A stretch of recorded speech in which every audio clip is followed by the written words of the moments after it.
अतिरिक्त प्रेक्षक नियुक्त किए हैं। वैसे हमारे यहाँ 80 लोकसभा क्षेत्र हैं तो 80 सामान्य प्रेक्षक हैं, लेकिन ये निर्णय लिया गया कि एक प्रेक्षक अधिक से अधिक 3 विधानसभा क्षेत्रों को ही देखे, यानी 3 हॉल में उसको आना जाना हो। इसके दृष्टिगत अतिरिक्त प्रेक्षक नियुक्त किए गए और इस समय उत्तर प्रदेश में 179 प्रेक्षक हैं जो काउंटिंग पे नजर रखेंगे। 15 प्रेक्षकों को एक विधानसभा क्षेत्र दिया गया है। 104 प्रेक्षकों को 2 विधानसभा क्षेत्र आवंटित है और 60 प्रेक्षक ऐसे हैं जिनको 3 विधानसभा क्षेत्र।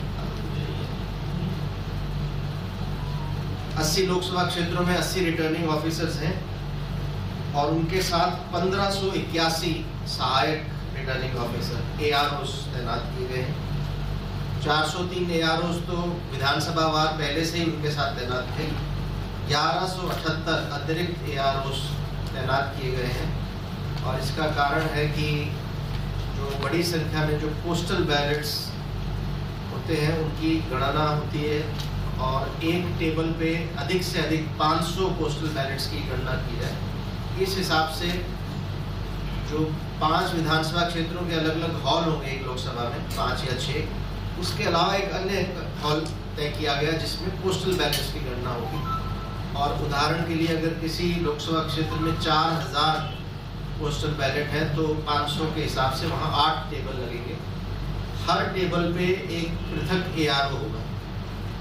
इसके अलावा जो सर्विस वोटर्स होते हैं, सैन्य सेवाओं में कार्यरत हमारे वोटर्स, उनको इलेक्ट्रॉनिकली पोस्टल बैलेट ट्रांसमिट किए गए हैं और वापसी वो डाक के माध्यम से आते हैं। उनको काउंट करने से पहले उनके ऊपर QR कोड होता है, उसको प्री काउंटिंग में उसको QR कोड को स्कैन वगैरह किया जाता है। प्री काउंटिंग प्रोसीजर इसको बोलते हैं। वो भी इस प्रकार से किया गया कि एक टेबल पे 200 से अधिक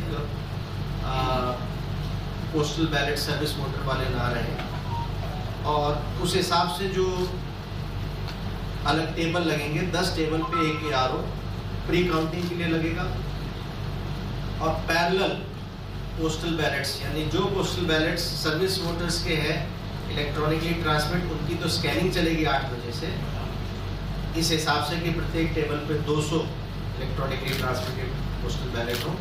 और इसके साथ साथ पैरेलली जितने पोस्टल बैलेट हमारे